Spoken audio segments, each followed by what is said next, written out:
Antes de que el sol tocara las cúpulas de Roma, un candil solitario ardía en el archivo secreto vaticano.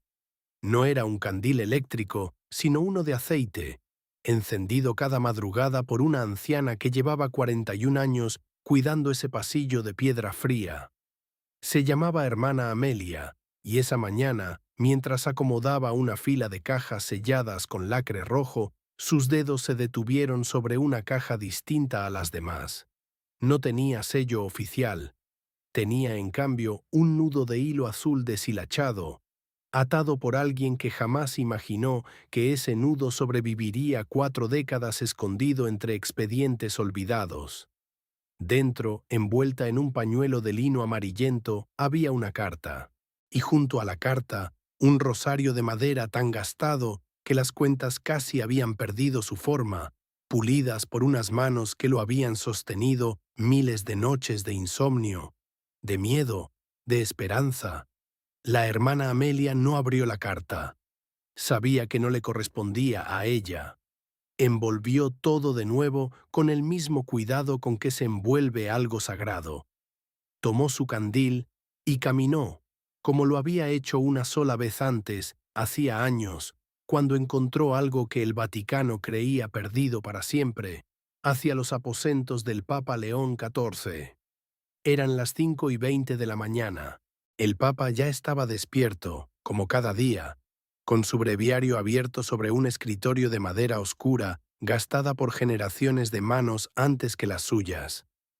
Cuando la hermana Amelia entró sin anunciarse, algo que ella jamás hacía, él supo, antes de que ella pronunciara una sola palabra, que algo importante acababa de llegar a sus manos. «Santo Padre», dijo ella, con la voz quebrada por el frío del pasillo y por algo mucho más profundo.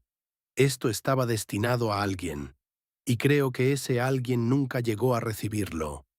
León XIV tomó el pañuelo de lino entre sus manos, desató el nudo azul con la misma delicadeza con que se desata algo que podría romperse para siempre.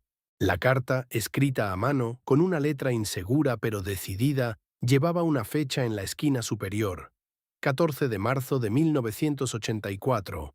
No había sobre, no había destinatario visible en el exterior. Solo, al final de la página, 4 palabras subrayadas 2 veces, como si quien las escribió hubiera querido asegurarse de que nadie las pasara por alto. Para cuando me olviden. El Papa leyó la primera línea. Se detuvo. La leyó de nuevo, más despacio la segunda vez, como quien intenta entender no solo las palabras, sino el silencio que hay detrás de ellas. Después, sin decir nada más, se puso de pie, se cubrió con un abrigo de lana oscura y pidió que prepararan el automóvil sin distintivos, el mismo que solo utilizaba cuando no deseaba que nadie supiera hacia dónde se dirigía ni a quién estaba a punto de visitar. La hermana Amelia lo observó alejarse por el pasillo de piedra, con la carta guardada en el bolsillo interior de su abrigo y el rosario de madera cerrado dentro de su puño derecho, como si temiera que, si lo soltaba siquiera un instante, la promesa escrita en esas líneas terminara por desvanecerse también, como se había desvanecido durante 40 años. Nadie en el Vaticano sabía todavía lo que contenía aquella carta. Nadie sabía que, 4 décadas atrás, un hombre humilde había hecho una promesa a una mujer que el mundo, con el paso de los años, había decidido olvidar sin siquiera darse cuenta. Y nadie, ni siquiera el propio Papa León XIV, mientras subía al auto en la penumbra del amanecer romano, imaginaba todavía que, antes de que terminara ese mismo día, tendría que sentarse frente a un cardenal poderoso y hacerle sin levantar jamás la voz una sola pregunta que resonaría mucho más allá de aquella sala. ¿Por qué una promesa hecha a los pobres tiene fecha de caducidad para unos y para otros nunca la tuvo? La respuesta a esa pregunta estaba a punto de cambiar, para siempre, la forma en que la Iglesia trataría a quienes el tiempo había dejado atrás. Lo que el Papa León XIV llevaba en el bolsillo no era solo una carta antigua.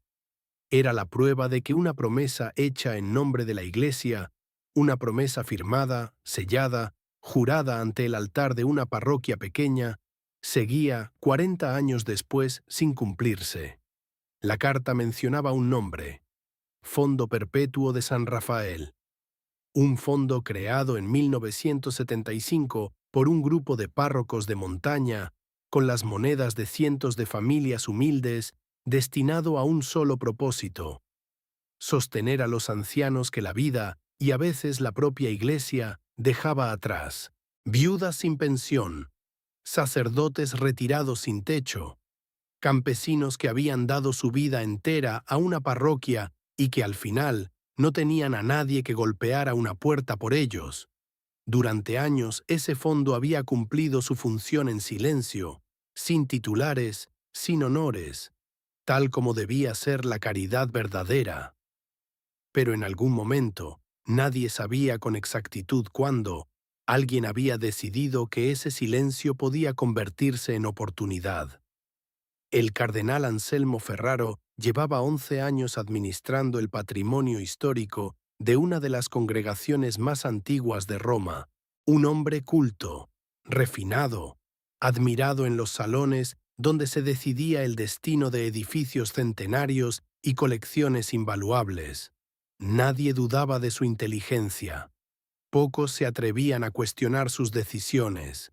Si el Papa avanzaba, si exigía respuestas, sabía exactamente lo que estaba en juego. No se trataba solamente de un hombre, se trataba de la confianza de miles de fieles que cada domingo depositaban una moneda pensando que esa moneda llegaría a alguien que la necesitara. Se trataba de la credibilidad de una institución que predicaba la opción por los pobres, mientras en alguna oficina con vista a los jardines vaticanos, alguien decidía en silencio a quién merecía la pena ayudar y a quién no. Y sobre todo, se trataba de una mujer. Se llamaba Rosa Elena Duval. Tenía 82 años, vivía sola en una casa de piedra en un valle olvidado del norte, un lugar tan pequeño que ni siquiera aparecía en algunos mapas recientes. Su esposo, Ignacio, había muerto 11 años atrás, dejándole apenas lo suficiente para sobrevivir con dignidad, siempre que nada saliera mal. Algo había salido mal. Un techo que cedió durante el invierno, una cadera fracturada que la mantuvo 2 meses sin poder trabajar la pequeña huerta que la alimentaba, una deuda que, poco a poco, se había vuelto imposible de pagar, y ahora un banco local le había enviado una notificación. Si no lograba reunir cierta cantidad antes de que terminara el mes, perdería la única casa que había conocido en toda su vida adulta. Rosa Elena no había pedido limosna. Había pedido simplemente que la Iglesia recordara una promesa que su esposo había ayudado a sostener durante más de 30 años, moneda tras moneda, domingo tras domingo. Si el Papa León XIV decidía guardar silencio, si aceptaba la explicación oficial de que aquel fondo ya no existía, Rosa Elena perdería su casa antes de que llegara la próxima luna llena. Y con ella, cientos de ancianos en situaciones similares seguirían creyendo que fueron ellos quienes fallaron, cuando en realidad había sido la promesa la que había sido traicionada por manos que debían custodiarla. Pero si el Papa hablaba, si insistía, si exigía que se abrieran los libros contables que nadie había mostrado en años, entonces tendría que enfrentar directamente a un hombre con aliados poderosos, con años de discreción cuidadosamente construida, con la capacidad de convertir cualquier acusación en un escándalo mediático que dañaría a la propia Iglesia en un momento ya delicado. Sentado en el automóvil, mientras Roma aún dormía, León XIV comprendió que no había una tercera opción sencilla: solo silencio o verdad, solo comodidad o justicia. Y en su bolsillo, el rosario de madera gastada seguía ahí, como un recordatorio de que alguien, hacía 40 años, había confiado en que esa promesa nunca sería olvidada. Los asesores más cercanos al Papa ya lo habían advertido, semanas atrás, sobre los rumores que circulaban en ciertos pasillos. El cardenal Ferraro no estaba solo. Contaba con el respaldo silencioso de otros administradores que preferían que ciertos fondos permanecieran fuera del alcance de auditorías incómodas. Remover una sola piedra de ese muro podía significar que otras, mucho más grandes, también empezaran a moverse. Y estaba, además, el peso simbólico del momento. No era la primera vez que la Iglesia enfrentaba acusaciones sobre el manejo de su patrimonio. Cada nuevo escándalo, real o exagerado, alejaba a fieles que ya dudaban y daba armas a quienes buscaban cualquier excusa para desacreditar a toda una institución por el error de unos pocos. Pero para León XIV, aquella mañana, ninguna de esas consideraciones pesaba tanto como el rostro que aún no conocía, el de una anciana en un valle lejano, sosteniendo una carta de rechazo entre manos temblorosas, preguntándose si alguna vez alguien, en algún lugar, recordaría que su esposo había cumplido su parte del trato durante 30 años seguidos. Para entender lo que el Papa León XIV estaba a punto de hacer, primero hay que entender quién era, en realidad, el hombre detrás de la sotana blanca. Antes de ser papa, había sido párroco durante casi 2 décadas en un barrio donde las calles no tenían nombre oficial, solo apodos que los vecinos usaban para orientarse. Allí había aprendido que la fe no se mide en documentos ni en cifras, sino en la capacidad de recordar un rostro después de 20 años, de reconocer una voz entre cientos, de sentarse junto a alguien sin prisa, sin cámaras, sin necesidad de que nadie más lo supiera. Quienes lo conocían de joven contaban que nunca alzaba la voz, ni siquiera cuando debía corregir un error grave. Decía que gritar era muchas veces una forma de esconder la propia incomodidad detrás del volumen. Prefería el silencio incómodo, la pregunta directa, la mirada que no acusa pero tampoco permite escapar de la verdad. Esa mañana, mientras el automóvil avanzaba por calles todavía vacías, las campanas de una iglesia cercana anunciaban la primera misa del día. León XIV pidió al conductor que se detuviera un instante frente a la fachada. No entró. Solo permaneció allí, con la ventanilla baja, escuchando el eco de las campanas mezclarse con el silencio del amanecer romano. Roma, a esa hora, tenía un rostro distinto al que el mundo solía ver en fotografías, sin turistas, sin filas, sin el bullicio de las plazas llenas. Solo el sonido de una ciudad que respiraba antes de despertar del todo, y un papa que, en lugar de sentirse protegido por el peso de su cargo, sentía sobre los hombros el peso de una carta que aún no había terminado de leer por completo. En el Vaticano, muchos asumían que el poder del Papa se manifestaba en decretos, en discursos ante multitudes, en decisiones que aparecían después en los titulares de todo el mundo.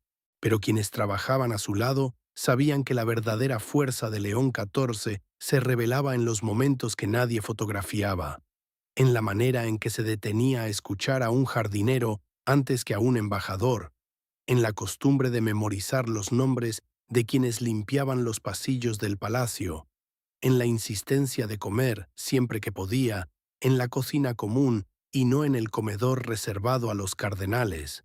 No era, de ninguna manera, un hombre que buscara protagonismo.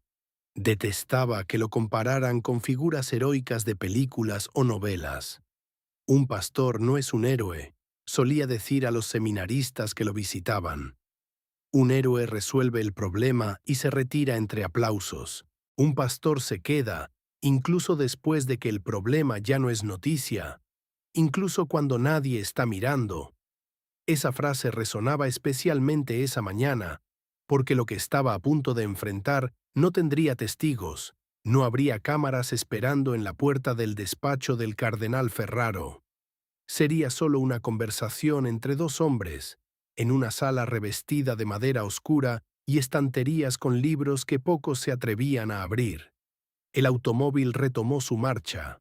León XIV cerró los ojos por un instante, recordando una enseñanza que había escuchado de niño, de labios de su propia abuela, mucho antes de imaginar que un día vestiría de blanco.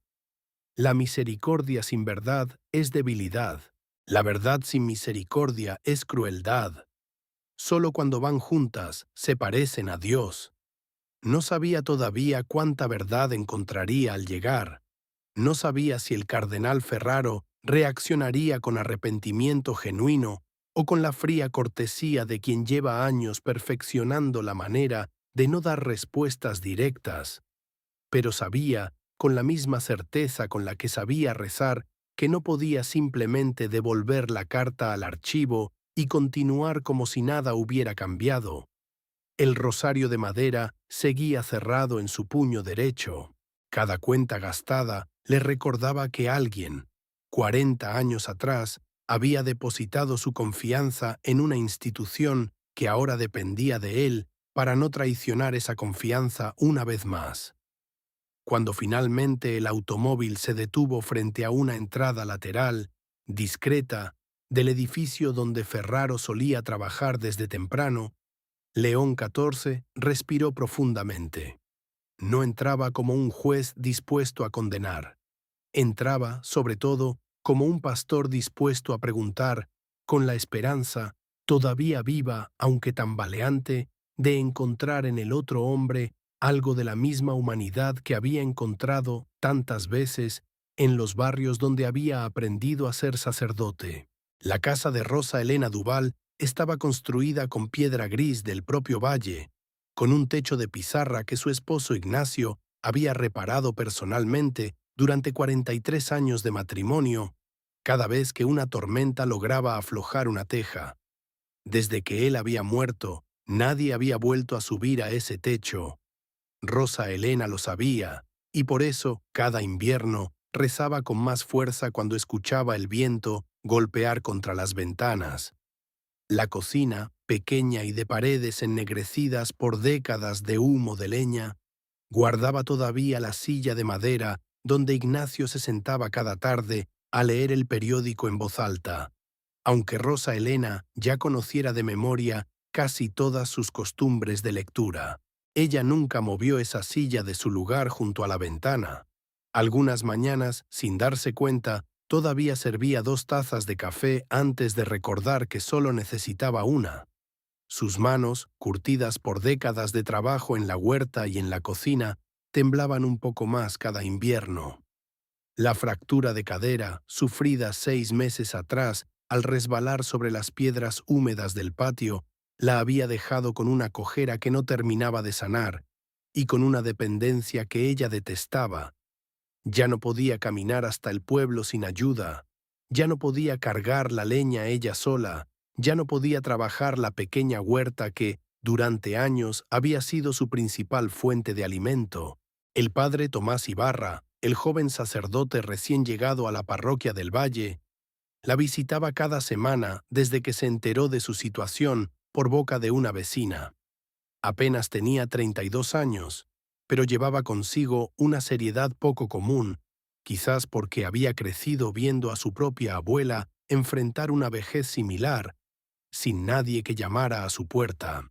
Fue el padre Tomás quien, una tarde de lluvia, encontró la vieja Biblia familiar de Rosa Elena sobre la mesa de la cocina, y entre sus páginas un recibo amarillento fechado en 1978 con el sello de la diócesis y la inscripción, ya casi ilegible: protegido a perpetuidad para los ancianos que la vida deje atrás.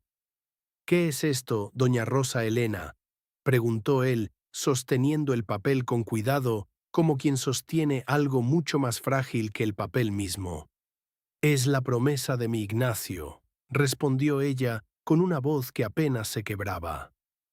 Cada primer domingo del mes, después de la misa, ponía unas monedas en un sobre azul. Decía que era para las personas que se quedaban solas cuando ya nadie las recordaba. Nunca pensó que algún día seríamos nosotros quienes necesitáramos esa ayuda. El padre Tomás ayudó a Rosa Elena a escribir una primera carta a la diócesis, explicando la situación del techo, la deuda con el banco, la fractura de cadera que había interrumpido su pequeño ingreso de la huerta. La respuesta tardó semanas en llegar, y cuando llegó fue apenas un párrafo. El programa mencionado ya no se encontraba activo y lamentablemente no existían registros disponibles. Rosa Elena no se enojó, no maldijo ni levantó la voz. Simplemente esa noche se sentó junto a la silla vacía de Ignacio y mirando hacia la ventana oscura, dijo en voz baja algo que el padre Tomás alcanzó a escuchar desde la puerta. No es que hayan dicho que no, Ignacio. Es que ya ni siquiera recuerdan que alguna vez dijeron que sí. Esa frase se quedó con el joven sacerdote durante días. Fue él quien, semanas después, insistió en escribir una carta más, esta vez dirigida directamente a Roma, adjuntando una copia del recibo de 1978 y una breve explicación escrita de puño y letra por la propia Rosa Elena. No pedía dinero para ella sola. Pedía, con humildad, que alguien verificara si aquella promesa de protección perpetua seguía existiendo para alguien más en su misma situación. La carta llegó al Vaticano casi al mismo tiempo que comenzaban a surgir las primeras preguntas internas sobre irregularidades en la administración de ciertos fondos históricos, preguntas que, hasta entonces, nadie se había atrevido a formular en voz alta frente al cardenal Anselmo Ferraro. Mientras tanto, en su pequeña casa de piedra, Rosa Elena seguía despertando cada mañana antes del amanecer, encendiendo el fuego con la leña que aún le quedaba y colocando, por costumbre, la Biblia de Ignacio abierta sobre la mesa, en la misma página donde él solía leer cada noche antes de dormir. No sabía que, a cientos de kilómetros de distancia, un papa acababa de leer una carta que hablaba, indirectamente, de personas exactamente como ella. No sabía que el reloj de su deuda con el banco y el reloj de una decisión que se tomaría en Roma esa misma mañana estaban, sin que nadie lo hubiera planeado, a punto de cruzarse. Los vecinos del valle, pocos y dispersos, la ayudaban cuando podían. Alguien le llevaba pan los martes, alguien más cortaba un poco de leña de camino al mercado. Pero todos sabían que aquella ayuda, generosa como era, no alcanzaba para pagar una deuda bancaria ni para reparar un techo que ya dejaba entrar el agua sobre la cama donde Rosa Elena dormía. Ella lo aceptaba con gratitud silenciosa, sin quejarse jamás delante de nadie, guardando sus lágrimas para las noches en que estaba completamente sola. A veces, cuando el dolor de la cadera se volvía insoportable, se sentaba junto a la ventana y miraba hacia el camino de tierra que llevaba al pueblo, el mismo camino que Ignacio recorría cada domingo para llevar su sobre azul a la parroquia. Le hablaba en voz baja, como si él todavía pudiera escucharla. Espero que allá donde estás, sepas que todavía creo en lo que tú creíste, aunque a veces sea difícil. Esa fe silenciosa, sostenida más por costumbre y amor que por certeza, era exactamente el tipo de fe que, sin saberlo, estaba a punto de ponerse a prueba frente a los intereses de un hombre poderoso en Roma. Ninguna traición nace completa en un solo día. Casi siempre comienza con una excepción pequeña, justificada, casi razonable, que después se convierte en costumbre y con el tiempo en algo que ya nadie recuerda cuestionar. El Fondo Perpetuo de San Rafael no fue creado con malicia ni administrado, en sus primeros años, con intención de desviar nada.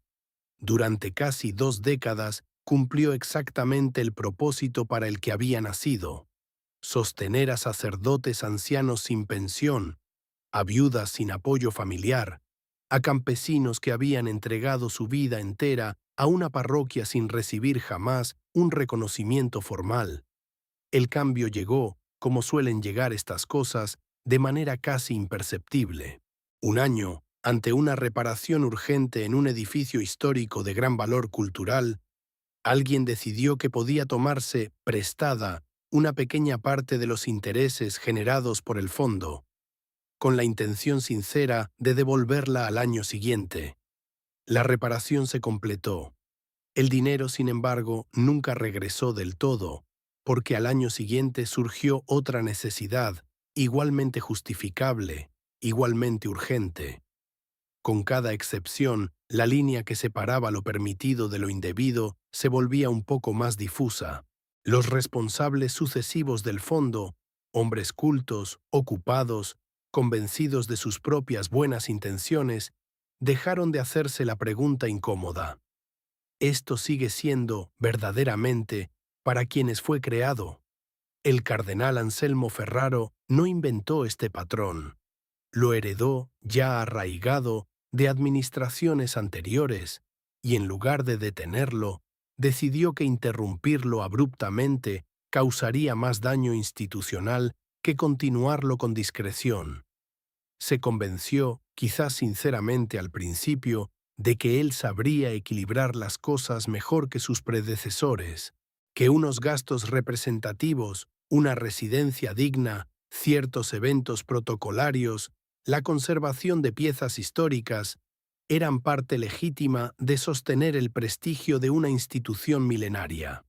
El problema es que el prestigio, sin vigilancia, tiende a expandirse silenciosamente hasta ocupar el espacio que debería pertenecer a la caridad. Poco a poco, la residencia digna se convirtió en una residencia lujosa.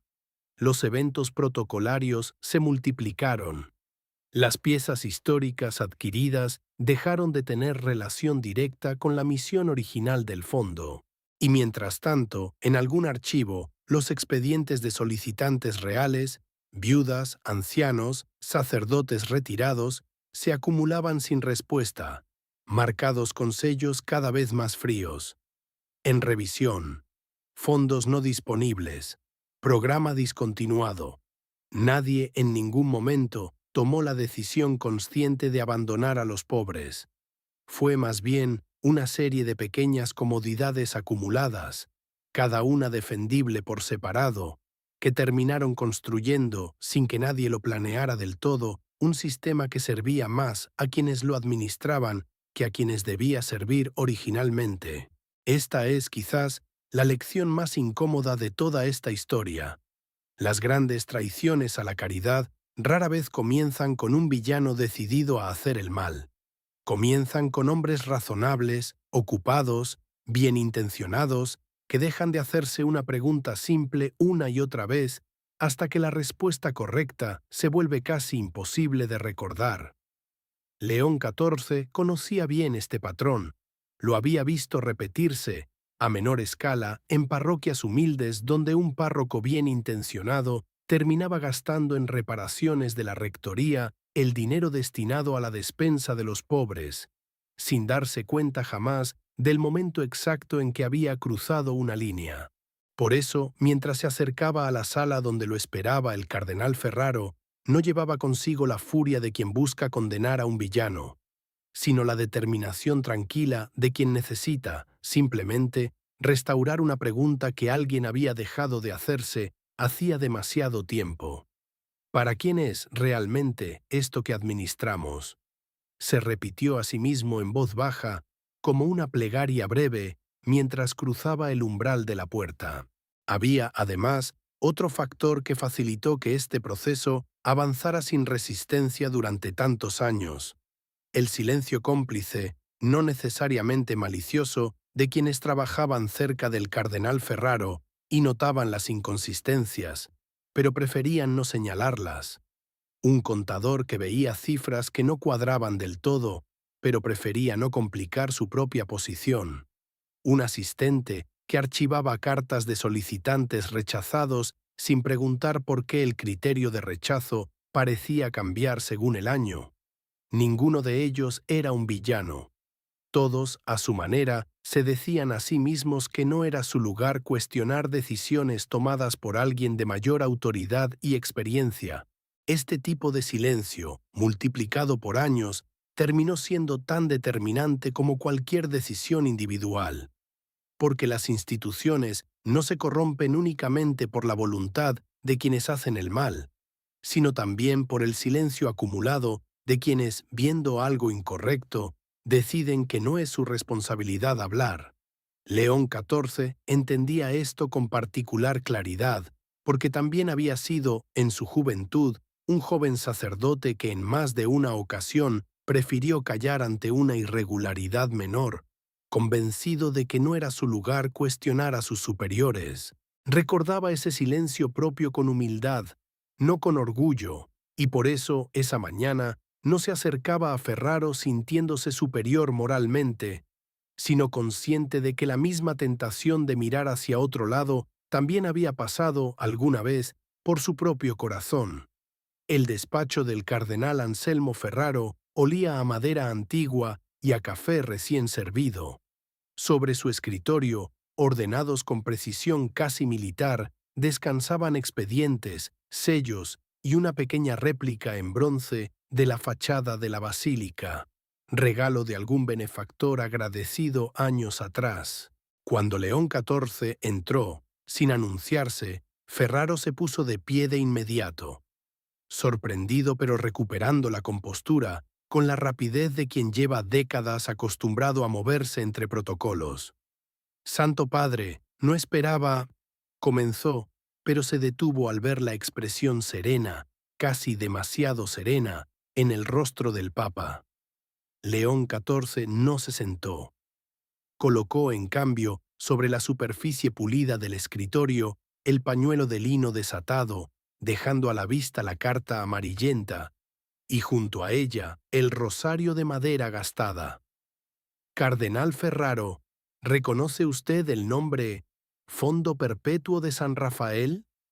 Hubo un silencio breve, apenas perceptible, pero suficiente. Ferraro tomó la carta, la observó por un instante más largo del necesario y respondió con voz cuidadosamente neutra. «Ese fondo fue discontinuado hace más de 25 años, Santo Padre. Sus recursos remanentes, si los hubo, fueron reasignados conforme a los procedimientos vigentes en su momento». «Entonces explíqueme», dijo León XIV, sin alzar la voz, sin un solo gesto de acusación en su rostro, «por qué, según los registros que mis asesores revisaron esta misma semana, ese fondo continuó generando rendimientos hasta el año pasado». El rostro de Ferraro cambió, apenas un segundo, lo suficiente para que cualquier observador entrenado lo notara. Los tres asistentes administrativos que permanecían de pie junto a la puerta bajaron la mirada casi al mismo tiempo, como si hubieran practicado ese gesto durante años sin saberlo. «Existen mecanismos de consolidación patrimonial, Santo Padre, que permiten», comenzó Ferraro, eligiendo cada palabra con el cuidado de quien construye una defensa sobre terreno inestable. «No le pregunto por mecanismos, cardenal», interrumpió León XIV, todavía con calma, aunque ahora con un peso distinto en la voz. «Le pregunto por personas. Le pregunto por una mujer de 82 años que, en este mismo momento, está a punto de perder la única casa que ha conocido en su vida, porque alguien decidió que la promesa hecha a su esposo hace 40 años ya no merecía ser recordada». Ferraro guardó silencio. No era un silencio de arrepentimiento inmediato, sino el silencio calculado de quien busca la manera menos costosa de salir de una situación incómoda. «Santo Padre, con todo respeto, la administración de estos fondos históricos requiere decisiones complejas que equilibran múltiples prioridades institucionales. No puedo responder por cada caso individual que... ¿Y si Dios respondiera por cada caso individual?», preguntó León XIV con una pregunta que no buscaba respuesta inmediata, sino que quedó suspendida en el aire de la habitación como una campana que no termina de apagar su eco. Si un solo pobre gritó y nadie lo escuchó, ¿de qué sirven 1000 decisiones institucionales bien equilibradas? Fuera del despacho, sin que ninguno de los presentes lo supiera todavía, la Guardia Suiza había recibido instrucciones discretas de resguardar el acceso al archivo financiero contiguo, después de que un asistente nervioso intentara, esa misma madrugada, eliminar ciertos documentos digitales relacionados con las transferencias del fondo. Ferraro, al enterarse minutos después de aquella acción, comprendió que la conversación con el Papa ya no era una simple formalidad protocolaria que pudiera resolverse con explicaciones diplomáticas. Algo en la estructura cuidadosamente construida durante años comenzaba a resquebrajarse. «Santo Padre», dijo finalmente, con la voz un poco más baja, menos segura que al inicio, «¿qué es exactamente lo que espera que haga?» León XIV lo miró directamente a los ojos, sin dureza, pero sin ceder tampoco un solo centímetro de la pregunta que realmente importaba. «Espero que me diga la verdad completa, no la versión que protege su posición, la verdad que protegería a Rosa Elena Duval y a todos los que, como ella, todavía creen que una promesa hecha por la Iglesia significa algo, incluso después de 40 años de silencio». El cardenal bajó la mirada. Por primera vez en toda la conversación, no tenía preparada una respuesta institucional. El silencio que siguió se extendió más de lo que cualquiera de los presentes hubiera podido soportar cómodamente. Uno de los asistentes administrativos, el más joven de los tres, dio un paso adelante casi sin darse cuenta, como si algo en su interior lo empujara a hablar antes de que la prudencia lo detuviera. «Santo Padre», dijo con la voz temblorosa, «hay expedientes, solicitudes que fueron rechazadas en los últimos 5 años con el mismo lenguaje exacto. Fondos no disponibles. Yo mismo archivé varias de esas cartas. Nunca pregunté por qué el criterio parecía repetirse tan perfectamente cada vez». Ferraro giró la cabeza hacia su asistente con una mirada que, por un instante, dejó entrever algo parecido al pánico contenido. Pero León XIV levantó apenas la mano, en un gesto sereno que pedía calma, no represalia. «Nadie en esta sala será castigado por decir la verdad hoy», dijo el Papa, dirigiéndose a todos los presentes, no solo al cardenal. Pero el silencio, a partir de este momento, dejará de ser una opción segura para nadie. Ferraro respiró profundamente. Sus manos, apoyadas sobre el escritorio, temblaban ligeramente, algo que jamás había ocurrido delante de otros en más de una década de carrera eclesiástica cuidadosamente pulida. «Santo Padre», dijo finalmente, con una voz que ya no intentaba sonar segura, «necesito tiempo para reunir la documentación completa. Hay más de lo que puedo explicar en esta conversación». «Tiene hasta el atardecer», respondió León XIV. «No para protegerse a usted mismo, cardenal. Para empezar a proteger a quienes ha dejado de ver durante demasiado tiempo». Antes de que cayera la tarde, tal como había prometido, el cardenal Ferraro hizo llamar a su despacho a una mujer que pocos en el Vaticano recordaban, la señora Beatriz Colón, contadora retirada que había trabajado en la administración de fondos históricos durante casi 30 años, antes de jubilarse silenciosamente, sin homenaje ni despedida oficial. Beatriz llegó apoyada en un bastón, con una carpeta de cartón desgastado bajo el brazo, la misma carpeta que había guardado en su casa durante más de una década, sin saber muy bien por qué nunca se había atrevido a destruirla del todo. «Guardé esto», dijo, colocando la carpeta sobre el escritorio, «porque en 1997 alguien me pidió que simplificara los registros del Fondo Perpetuo de San Rafael, fusionándolo silenciosamente con otra cuenta de mantenimiento patrimonial. Yo hice lo que se me indicó, pero guardé una copia del memorando original, porque algo en mi conciencia no me permitió destruirla por completo». El memorando, fechado el 3 de junio de 1997, llevaba una instrucción escueta pero clara: reclasificar el fondo bajo un nombre administrativo genérico, para reducir la carga de auditorías innecesarias sobre programas de baja prioridad institucional. León XIV leyó la frase 2 veces. «Baja prioridad institucional». 4 palabras que, sin que nadie lo hubiera declarado abiertamente, habían sentenciado en silencio a cientos de ancianos a la invisibilidad administrativa durante casi 3 décadas.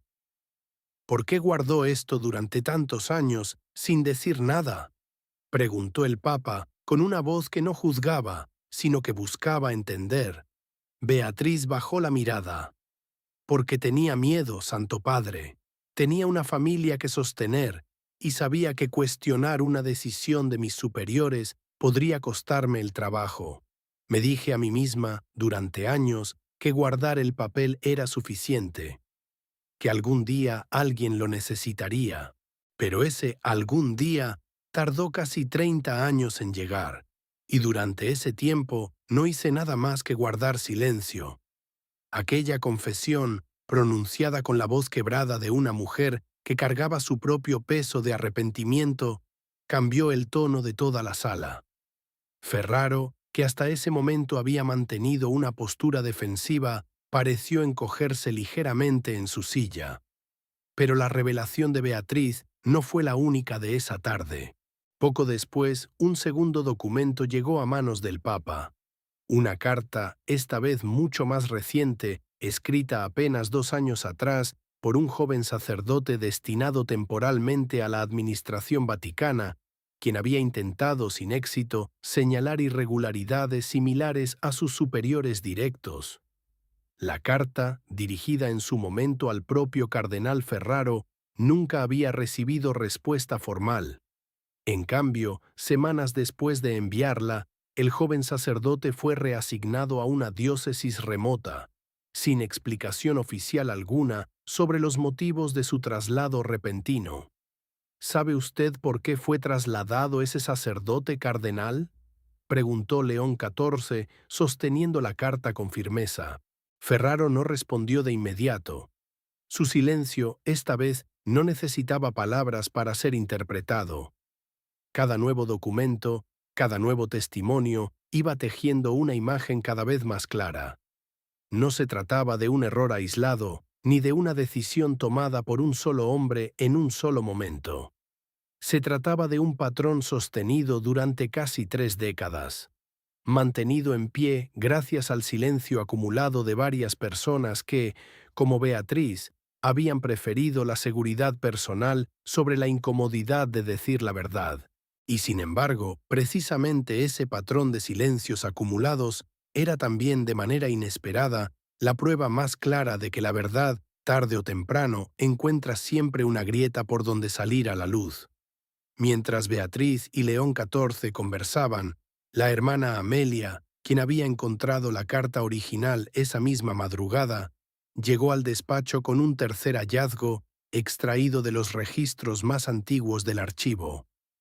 El libro original de donaciones de la parroquia de Montaña, donde Ignacio Duval había depositado mes tras mes, durante más de 30 años, su pequeño sobreazul.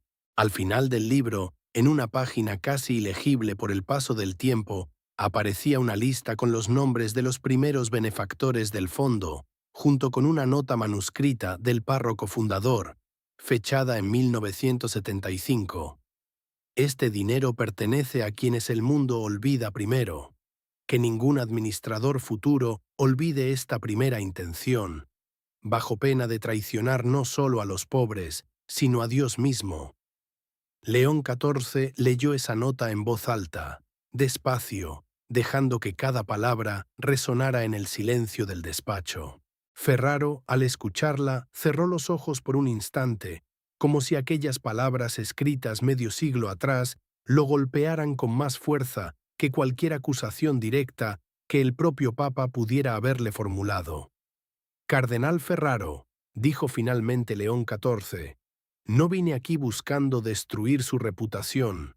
Vine buscando que esta nota, escrita hace 50 años por un párroco que probablemente nunca imaginó que su advertencia sería necesaria, vuelva a tener el peso que siempre debió tener».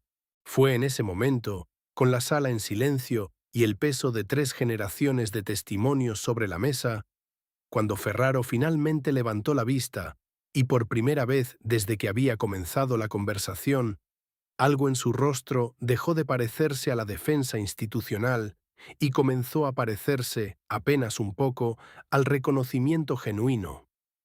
Todos en la sala esperaban lo mismo: un decreto inmediato, una destitución pública, quizás una declaración formal ante los medios que calmara cualquier futura filtración sobre lo ocurrido esa tarde. Los asistentes administrativos ya se preparaban, en silencio, para redactar el comunicado que anunciaría la remoción del cardenal Ferraro de sus funciones. Pero León XIV hizo algo que ninguno de los presentes esperaba. Antes de decidir cualquier cosa sobre su futuro, cardenal, dijo con calma mientras se ponía de pie, necesito ver con mis propios ojos a la persona por la que comenzó todo esto. Santo Padre, con todo respeto, intervino uno de los asistentes. Un viaje improvisado a una zona rural representaría un riesgo logístico considerable, y además, la situación aquí requiere una resolución institucional inmediata. La situación aquí puede esperar unas horas más, respondió el Papa. La situación de esa mujer no puede esperar ni un día más.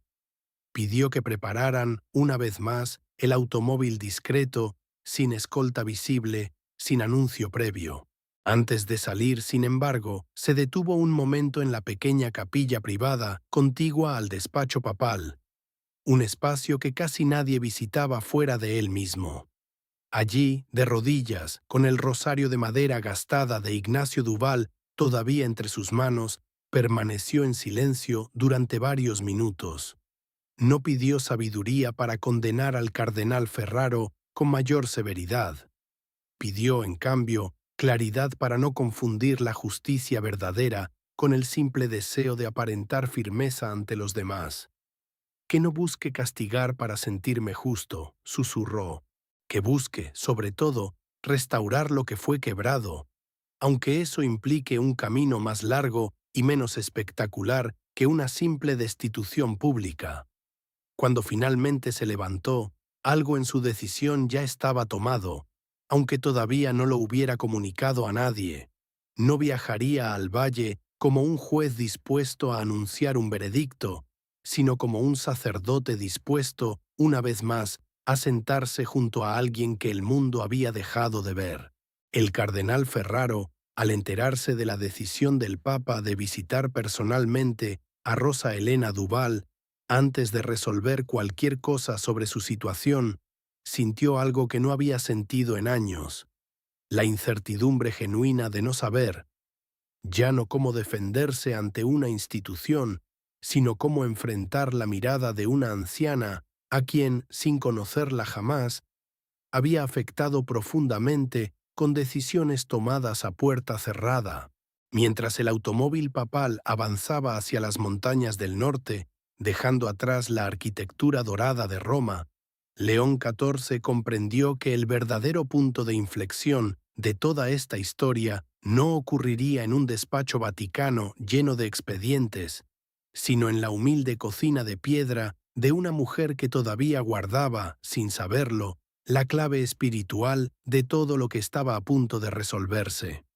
Durante el trayecto, que se prolongó casi 3 horas por caminos cada vez más estrechos y sinuosos, el Papa pidió al conductor que no encendiera la radio ni buscara conversación innecesaria. Prefería el silencio del paisaje que cambiaba lentamente al otro lado de la ventanilla. Primero las afueras de Roma, después colinas cubiertas de olivos y finalmente montañas más altas, donde las casas de piedra comenzaban a parecerse cada vez más a la que había visto descrita en la carta de Rosa Elena. En algún punto del camino, León XIV sacó nuevamente el rosario de madera y lo sostuvo entre los dedos, sintiendo el desgaste particular que solo dejan miles de rezos repetidos durante años. Pensó en Ignacio Duval, un hombre que nunca conocería en esta vida, pero cuya fidelidad silenciosa, esas monedas depositadas mes tras mes en un sobre azul, había sobrevivido más tiempo que la memoria institucional de la propia Iglesia que él había ayudado a sostener. Que esta visita no sea un gesto para las cámaras que no existen, pensó el Papa, casi como una plegaria repetida, sino un acto real de recordar lo que nunca debió olvidarse. El cardenal Ferraro, mientras tanto, permanecía en Roma, obligado por primera vez en años a esperar una decisión que no dependía de él, sintiendo que el verdadero peso de la situación no vendría de un tribunal eclesiástico, sino del silencio incómodo de saber que, en ese mismo instante, alguien viajaba varias horas para mirar a los ojos a la persona que sus decisiones habían estado a punto de dejar sin hogar. El automóvil se detuvo al final del camino de tierra, donde ya no había más asfalto, solo un sendero angosto que conducía hasta la casa de piedra gris de Rosa Elena Duval. El padre Tomás Ibarra, avisado apenas una hora antes por un mensaje breve del Vaticano, esperaba de pie junto a la puerta, todavía sin poder creer del todo lo que estaba a punto de suceder. Rosa Elena, sentada junto a la ventana como cada tarde, vio primero el automóvil desconocido, después la figura vestida de blanco que descendía de él con dificultad, cansado por el viaje, pero decidido en cada paso. No reconoció de inmediato quién era. Solo cuando el padre Tomás, con la voz temblorosa, susurró: «Es el Papa, doña Rosa Elena, es el Santo Padre». Ella se llevó ambas manos a la boca, incapaz de encontrar palabras. León XIV no permitió ceremonias. Pidió, en cambio, que lo dejaran entrar simplemente como cualquier visitante que llega a una casa humilde. Se sentó, sin protocolo alguno, en la silla junto a la mesa de la cocina. No en la silla vacía de Ignacio, que Rosa Elena jamás habría permitido que ocupara nadie más, sino en un banco sencillo de madera que ella misma le ofreció con manos temblorosas. «Perdone que no tenga nada mejor para ofrecerle, Santo Padre», dijo ella, avergonzada, mirando hacia la alacena casi vacía. «Doña Rosa Elena», respondió León XIV, con una calidez que no necesitaba grandes gestos. «Lo único que vine a pedirle hoy es que me permita escuchar, de sus propios labios, la historia de Ignacio y del sobre azul». Y así, durante casi una hora, sin prisa, sin interrupciones innecesarias, Rosa Elena contó todo. Los domingos después de misa, las monedas contadas con cuidado antes de guardarlas en el sobre, la frase que Ignacio repetía cada vez que lo depositaba: «Esto es para quienes el mundo olvida primero». Los años de silencio institucional que siguieron a su muerte, la vergüenza de pedir ayuda, el miedo de perder la única casa que había conocido en toda su vida adulta. León XIV escuchó cada palabra con la misma atención con que años atrás, siendo un simple párroco de barrio, escuchaba las confesiones más difíciles de sus feligreses. No interrumpió, no ofreció soluciones apresuradas, solo escuchó, sosteniendo entre sus manos el mismo rosario de madera que Ignacio había usado durante décadas, ahora devuelto, simbólicamente, a la mujer que más derecho tenía sobre él. Cuando Rosa Elena terminó de hablar, se produjo un silencio largo, denso, cargado de todo lo que las palabras no habían logrado expresar completamente. Fue entonces cuando León XIV, con voz baja pero firme, pronunció la frase que resumiría, para siempre, el corazón de toda esta historia. Una promesa a los pobres no caduca, aunque los hombres la olviden. No la dijo como una consigna preparada de antemano, la dijo como quien descubre, en el momento exacto de pronunciarla, una verdad que ya conocía desde hacía mucho tiempo, pero que solo ahora terminaba de comprender en toda su profundidad. Rosa Elena, al escuchar esas palabras, no pudo contener las lágrimas que había guardado durante meses de silencio y vergüenza. No lloraba de alivio económico, todavía no sabía con certeza qué pasaría con su casa, sino de algo más profundo. La certeza, finalmente confirmada, de que la fidelidad de Ignacio durante 30 años no había sido en vano, de que alguien en algún lugar todavía recordaba el verdadero propósito de aquel sobre azul. Gracias por no dejar que lo olvidaran del todo, susurró ella, sosteniendo el rosario contra su pecho. No fue usted quien debió agradecer esto, respondió León XIV, con los ojos visiblemente húmedos, algo que muy pocas personas habían presenciado en su vida pública. Fuimos nosotros quienes debimos recordarlo mucho antes. El padre Tomás, testigo silencioso de toda la escena, sintió que aquel momento, sin cámaras, sin anuncios oficiales, sin ningún tipo de espectáculo, contenía más verdad espiritual que cualquier ceremonia grandiosa que hubiera presenciado en su corta carrera sacerdotal. Afuera, el sol comenzaba a descender detrás de las montañas, tiñendo de dorado el techo de pizarra que Ignacio había reparado tantas veces. Dentro de la pequeña cocina de piedra, un papa y una anciana viuda permanecían sentados frente a frente, unidos por una promesa que, después de 40 años de silencio, finalmente había encontrado quien la recordara con la seriedad que siempre mereció. Poco a poco, la noticia de la visita comenzó a recorrer el pequeño valle, no a través de titulares ni comunicados oficiales, sino de la manera más antigua posible. Un vecino que vio el automóvil, otro que reconoció al padre Tomás corriendo hacia la iglesia para avisar al sacristán, una anciana que, al escuchar el rumor, se santiguó y corrió a tocar la puerta de su vecina para contarle lo que apenas podía creer. Para el anochecer, un pequeño grupo de personas, no más de 15 o 20, se había reunido discretamente frente a la casa de Rosa Elena, no para exigir nada, no para pedir fotografías ni bendiciones públicas, sino simplemente para estar presentes, como testigos silenciosos de un momento que sentían, de alguna manera, que también les pertenecía. Entre ellos estaba Marisol, una vecina de 76 años que también había perdido a su esposo hacía una década, y que durante años había compartido con Rosa Elena el mismo temor silencioso de terminar sus días sin nadie que recordara su nombre.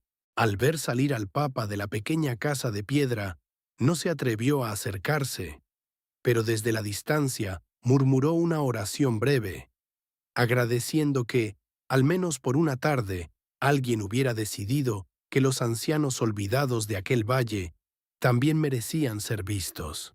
León XIV, antes de subir nuevamente al automóvil, se detuvo un momento frente a aquel pequeño grupo reunido en la penumbra del atardecer. No pronunció un discurso, solo dijo, con voz suave pero audible para todos: «Ninguno de ustedes ha sido olvidado por Dios, aunque a veces las instituciones humanas tarden demasiado en recordarlo. Recen por mí esta noche, como yo rezaré por cada uno de ustedes». Y con esas palabras simples, sin ceremonia ni anuncios formales, se despidió del valle que, hasta esa tarde, la mayoría de Roma ni siquiera sabía que existía. Al regresar a Roma, ya entrada la noche, León XIV no convocó una rueda de prensa ni emitió un comunicado oficial inmediato. Prefirió, en cambio, reunir a un pequeño grupo de colaboradores cercanos, incluidos algunos de los mismos asistentes que habían presenciado la conversación con el cardenal Ferraro esa misma mañana, en una sala sencilla, sin cámaras, para compartir lo que había comprendido durante ese día extraordinario. Lo que vivimos hoy no debería entenderse únicamente como el descubrimiento de un error administrativo, comenzó con la voz cansada pero firme. Debemos entenderlo como una advertencia sobre lo fácil que resulta, incluso para instituciones con las mejores intenciones originales, olvidar para quién existen realmente. Explicó, sin señalar con dureza excesiva a nadie en particular, cómo pequeñas decisiones acumuladas durante décadas pueden desviar por completo el propósito original de una obra de caridad, no por maldad deliberada de una sola persona, sino por la suma de silencios, comodidades y justificaciones razonables que, una tras otra, terminan construyendo un sistema irreconocible respecto a su intención fundacional. Esto no es exclusivo de Roma, ni de un fondo en particular, continuó.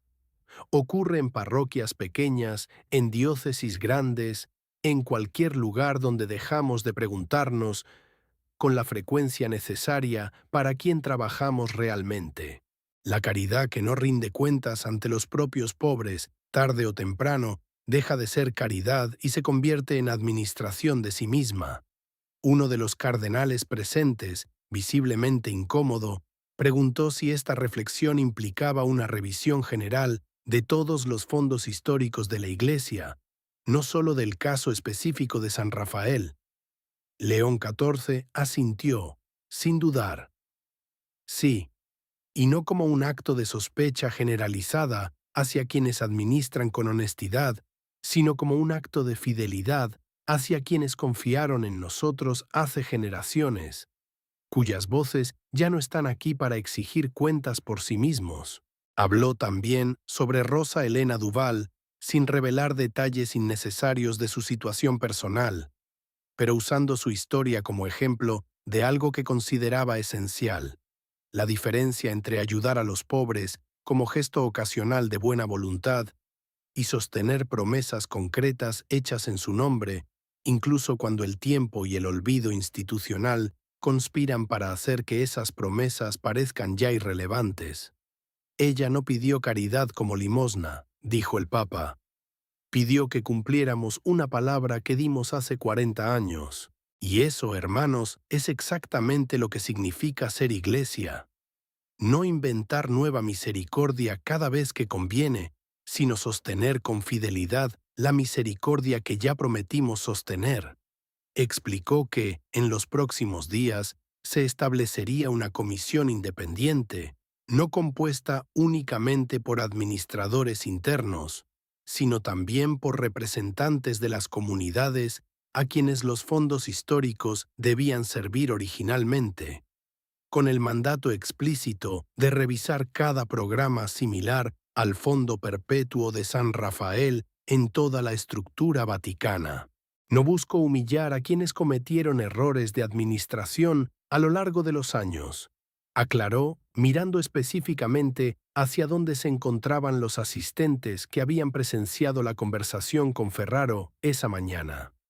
Busco que ningún administrador futuro pueda decir, de aquí en adelante, que no sabía para quién trabajaba realmente.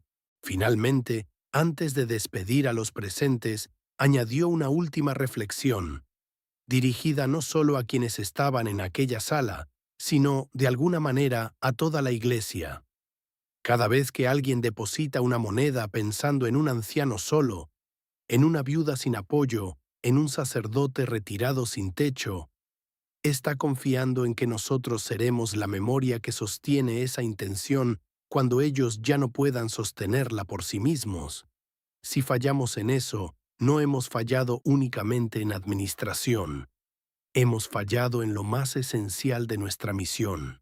El mensaje, transmitido sin grandilocuencia, sin acusaciones directas innecesarias, pero con una claridad que nadie en la sala pudo ignorar, marcó el inicio de un proceso de revisión que silenciosamente comenzaría a cambiar la manera en que numerosos fondos históricos de la Iglesia serían administrados en los años siguientes. Uno de los presentes, un joven monseñor recién incorporado a la curia, se atrevió a preguntar, casi al final de la reunión, algo que muchos pensaban, pero pocos se animaban a decir en voz alta: «Santo Padre, ¿qué pasará con el cardenal Ferraro?». León XIV guardó silencio unos segundos antes de responder, consciente de que su respuesta marcaría también el tono de todo el proceso que estaba por comenzar. «Eso se decidirá con justicia, no con venganza», respondió.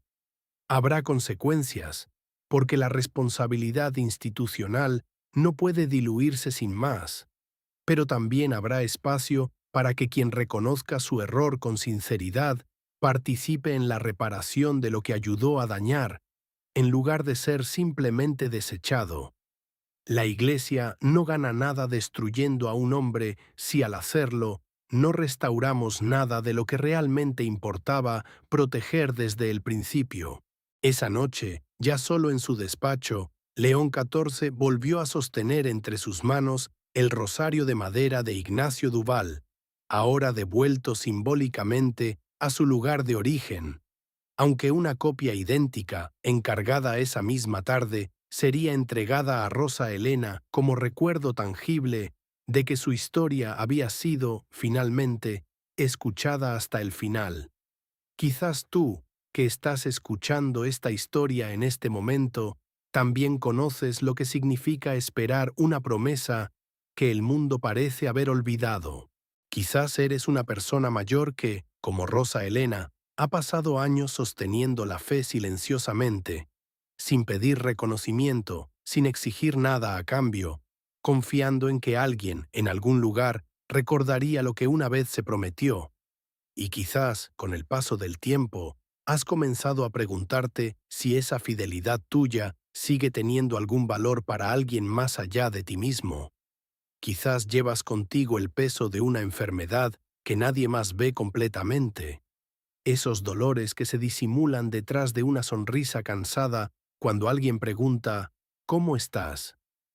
Esas noches en que el cuerpo duele más de lo que uno se atreve a confesar, por miedo a convertirse en una carga para quienes amas. Quizás estás solo, no porque nadie te quiera, sino porque la vida, con su ritmo indiferente, ha ido alejando poco a poco a quienes antes llenaban tu casa de voces y de ruido. Y ahora, como Rosa Elena frente a la silla vacía de Ignacio, sirves a veces 2 tazas de café por costumbre, antes de recordar que solo necesitas una. Quizás has perdido a alguien que amabas profundamente y todavía hablas con esa persona en voz baja, en la intimidad de una habitación vacía, preguntándote si de alguna manera todavía puede escucharte, si tu fidelidad a su memoria significa algo más allá del simple recuerdo. Y quizás también cargas contigo una culpa antigua, un silencio que guardaste durante años por miedo, una vez en que viste algo que no estaba bien y decidiste no decir nada, convenciéndote de que no era tu lugar hablar, tal como le ocurrió durante años a la propia Beatriz Colón en esta historia. Si algo de esto resuena en ti, quiero decirte, con la misma calidez con que León XIV se sentó junto a Rosa Elena en su pequeña cocina de piedra, que ninguna de estas experiencias te convierte en alguien invisible ante los ojos de Dios. La misericordia verdadera no tiene fecha de caducidad. No importa cuántos años hayan pasado desde que hiciste, o desde que te hicieron, una promesa que parece haber sido olvidada. No importa cuántas veces la vida te haya hecho sentir que ya no cuentas, que ya no eres prioridad, que tu historia ya no importa lo suficiente como para que alguien se desvíe de su camino para escucharla completa. Esta historia no busca decirte que la institución humana, sea la iglesia, sea cualquier otra, siempre cumplirá perfectamente sus promesas. Los hombres fallan. Las estructuras se corrompen lentamente, a veces sin que nadie lo planee del todo. Pero incluso en medio de esas fallas humanas, existe siempre la posibilidad de que alguien, en algún momento, decida detenerse, mirar atrás y recordar lo que nunca debió olvidarse. Si hoy te sientes como Rosa Elena, esperando una respuesta que tarda demasiado en llegar, permite que esta historia sea, aunque sea por un momento, ese recordatorio de que tu fidelidad silenciosa no ha sido en vano, incluso si todavía no ves el fruto completo de ella.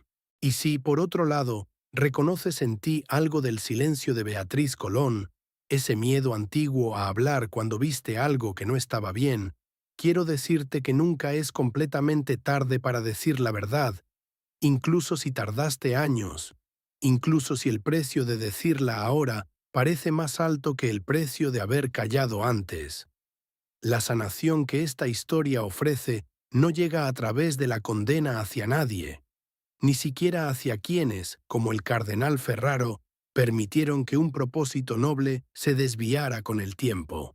Llega, en cambio, a través del reconocimiento honesto, de la disposición a corregir el rumbo y de la certeza de que la misericordia y la verdad, cuando caminan juntas, tienen el poder de restaurar incluso lo que parecía perdido para siempre.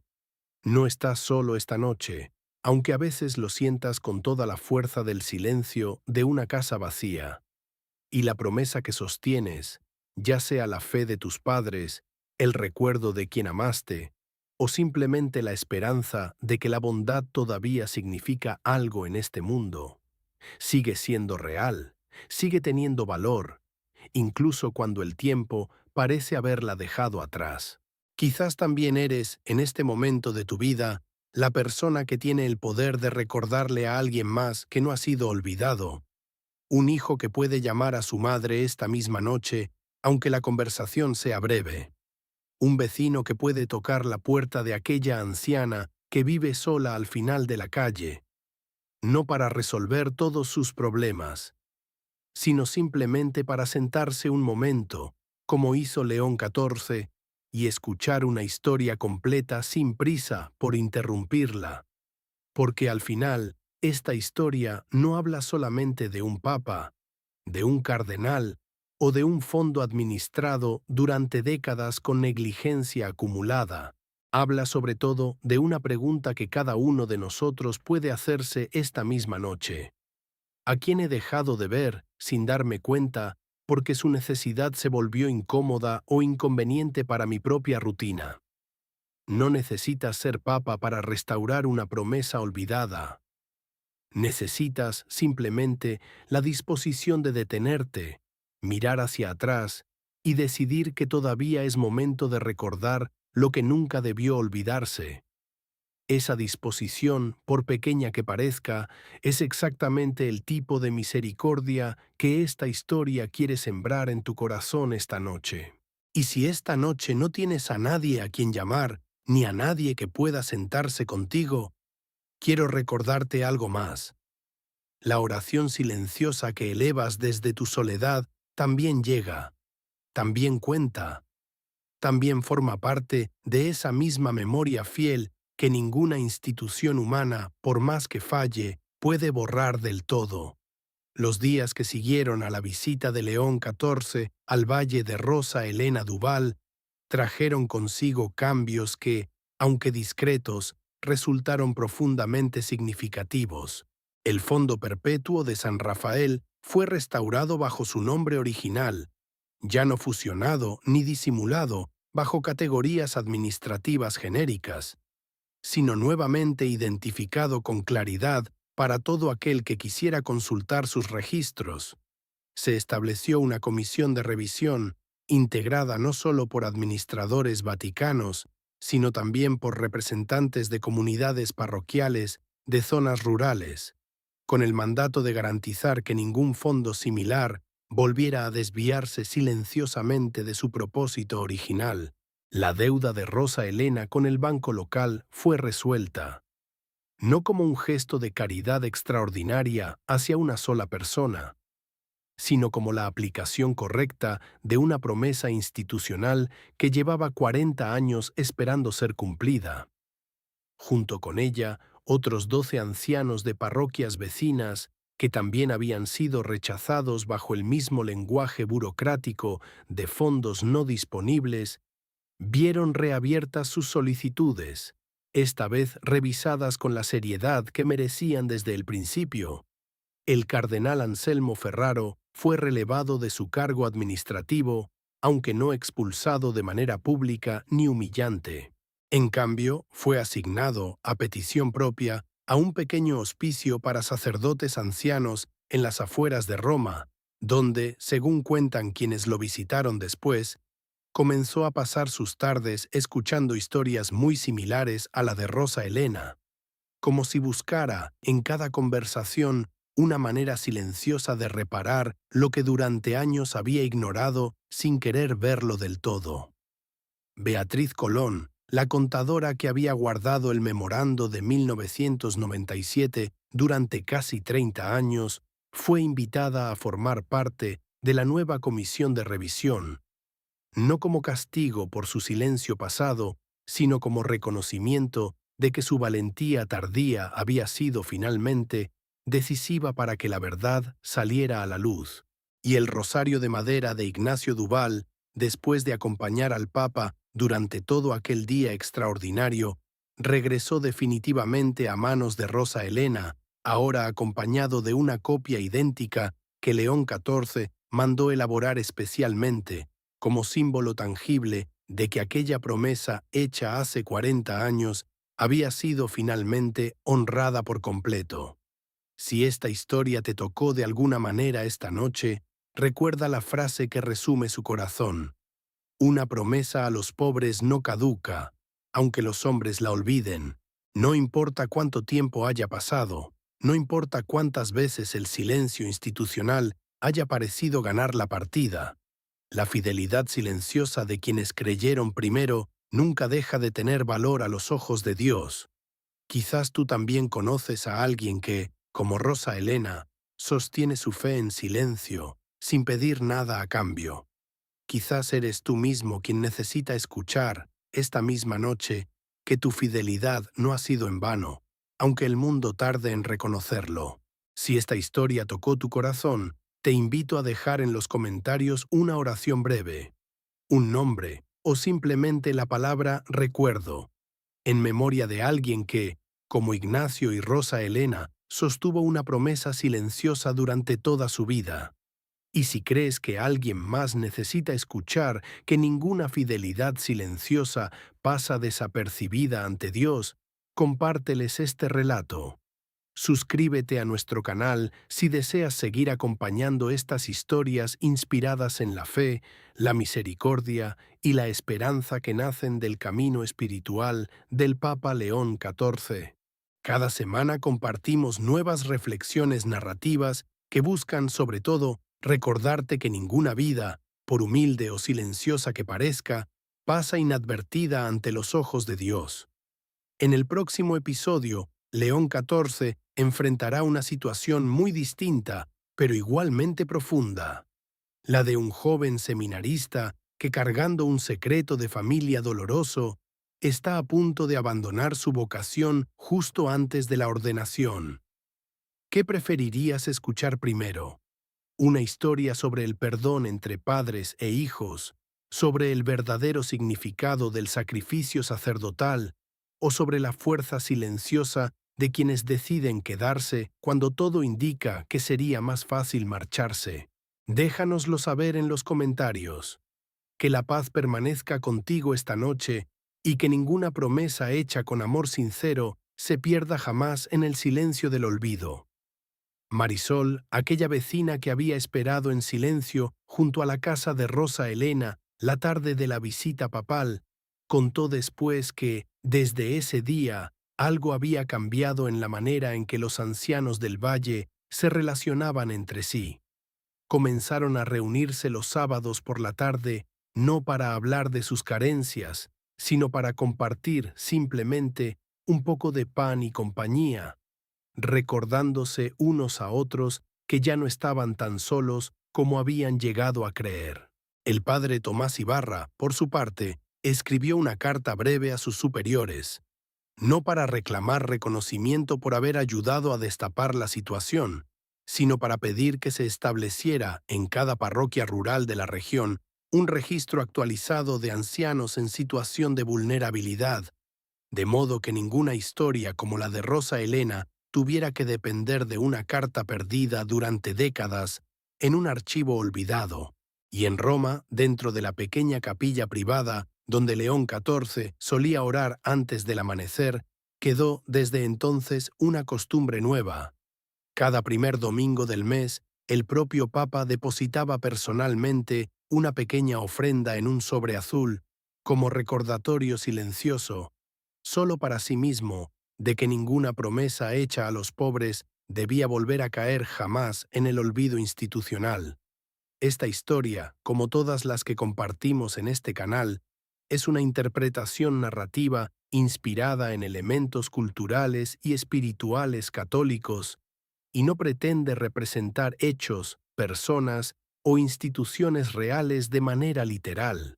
Es, ante todo, una meditación sobre la fidelidad, la memoria y la misericordia que todos, sin excepción, podemos practicar en nuestra propia vida cotidiana.